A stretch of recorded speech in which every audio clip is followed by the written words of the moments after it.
Você conhece o Painel de Obras? É uma ferramenta online que o Tribunal de Contas do Estado disponibiliza para que o cidadão acompanhe as construções paradas nas cidades e qualquer pessoa tem acesso.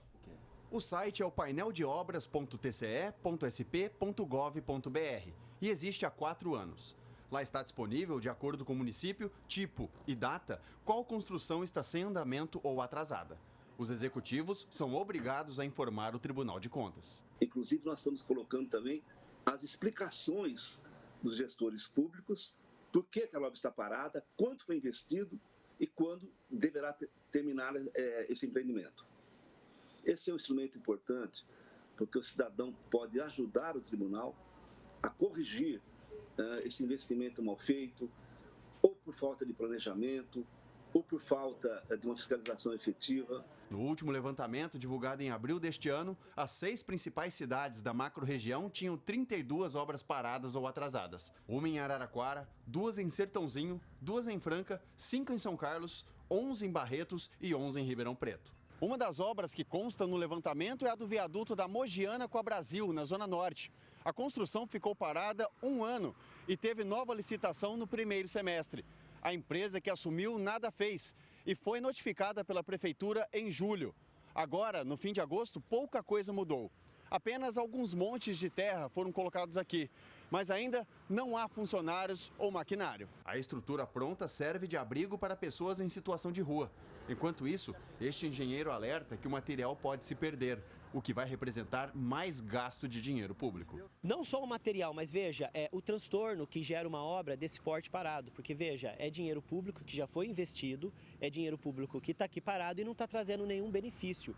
Então veja, prejuízo para todas as empresas que estão aqui em volta, para todos aqueles que precisam, pensando sobre o aspecto da mobilidade urbana, passar por aqui de uma determinada forma. O especialista diz que, dependendo do contrato, o acordo pode ser rompido, como a Prefeitura de Ribeirão já fez em relação a 4 construções. Não faz sentido a empresa vir, falar que ganhou e não fazer nada e deixar o tempo correndo, sendo que ele já recebeu uma parcela para dar um start.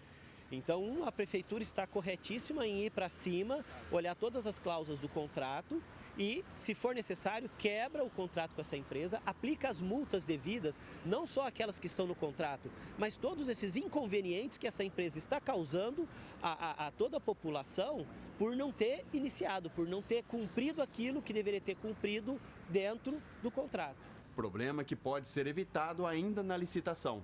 Para esta gestora de políticas públicas, na maioria das situações, falta planejamento. Tem todo um antecedente que ele deve ser analisado, tá? É como estão os órgãos de investigação a nível local. O que é isso? As controladorias. Como que está o compliance interno da comissão de licitação? Como está o acompanhamento do fiscal de contrato, do gestor de contrato? As obras paradas, na verdade, é uma consequência, é um sintoma de um trabalho que não foi realizado anteriormente. Para se resguardar, é preciso que o poder público investigue com quem fechou o contrato. Existem indicadores de fraude e irregularidade, que são indícios que devem ser analisados. Hoje no Brasil, isso já é feito por inteligência artificial, por várias instituições, por várias empresas privadas também, que é a análise daquelas empresas. Existem empresas no Brasil que, inclusive, eles não têm alvará de atuação, Então, e tem que se analisar, sim, mas essa questão do histórico no ramo e verificar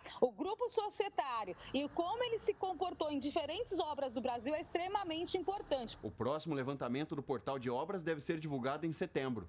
Além de contabilizar e disponibilizar as informações ao cidadão, o Tribunal de Contas fiscaliza tudo de perto e pode haver punição. Se for apenas uma correção, nós notificaremos aos gestores públicos para que cumpra o cronograma. Se for realmente um erro de projeto, que ele corrija. Se nós entendermos que realmente mais do que um erro, mais do que uma simples formalidade, foi um erro de consecução e que pode ter havido indício de improbidade, de uma ocorrência ilícita, nós encaminharemos ao Ministério Público do Estado de São Paulo. Samuel Santos para o Jornal da Clube.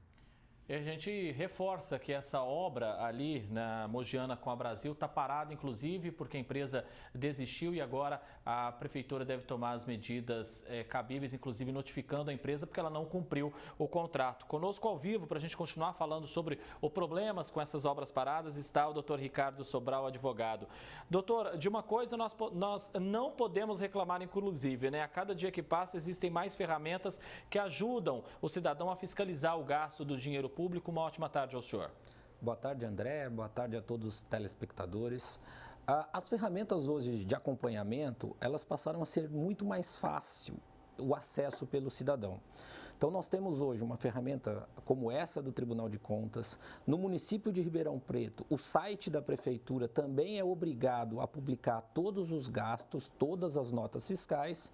Então, agora, o cidadão que hoje tem um celular na mão, com acesso à internet, que se tornou isso quase universal em boa parte da cidade, ele tem a possibilidade de ver o que está acontecendo, principalmente numa obra perto de onde ele mora, de onde ele passa. E quando isso acontece, ele tem a possibilidade também, às vezes com uma foto, com um vídeo, de relatar e encaminhar para o Ministério Público, para a Câmara de Vereadores, até mesmo para o Tribunal de Contas e também para a imprensa, que faz esse papel importantíssimo de divulgar os casos que estão parados. Doutor, o que mais, na prática, poderia mudar para que nós conseguíssemos, então, ter acesso a essas obras paradas ou atrasadas nos nossos municípios? Olha, a divulgação das ferramentas existentes, como agora essa ferramenta que tem 4 anos de Tribunal de Contas, levou uma redução, quando ela foi montada, de 1.600 obras em atraso no Estado para 800, próximo a 800 atualmente.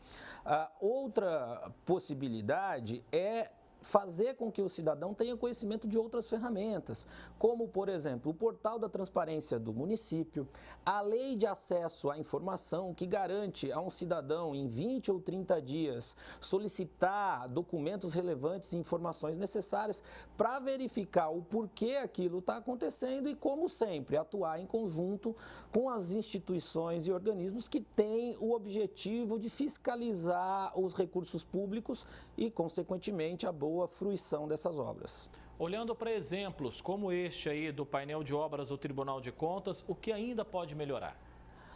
Olha, o que a gente viu agora, o Tribunal de Contas coloca neste painel a informação que o gestor público municipal ou estadual repassa nos processos de controle. Então, quando tiver uma obra perto da sua residência, perto do seu local de trabalho ou qualquer obra do seu interesse, acesse a ferramenta do Tribunal de Contas, acesse o portal da transparência e, caso a informação que está constando lá não seja verdadeira, documenta isso e encaminha, tanto para a imprensa quanto para essas instituições que eu já mencionei. Se a gente olha, doutor, para cada detalhe da obra, a gente pode ver situações como dessas obras, a gente pode ver situações como a da Avenida Brasil, onde os comércios estão fechando aos montes, não é? O pessoal está quebrando de fato. O que sobra de responsabilidade para a prefeitura, rapidamente, por gentileza? Infelizmente, sobra muito pouco para esse empresário que tem o seu comércio inacessível por anos e chega à falência. O que a gente precisa cobrar da administração pública é que utilize as ferramentas existentes. Caução, seguro, aplicação de multa, declaração de inidoneidade da empresa, proibindo ela de fazer novas obras. O que a gente precisa entender é que, assim, obra é extremamente relevante. O barato sai caro. Então, uma licitação bem planejada, com mecanismos fortes de controle e exigências robustas, provoca com que o prazo seja cumprido. E essa é a função do administrador nesses casos. Doutor Ricardo Sobral, advogado, sempre um prazer tê-lo aqui conosco. Um grande abraço. Prazer é nosso. Boa tarde a todos.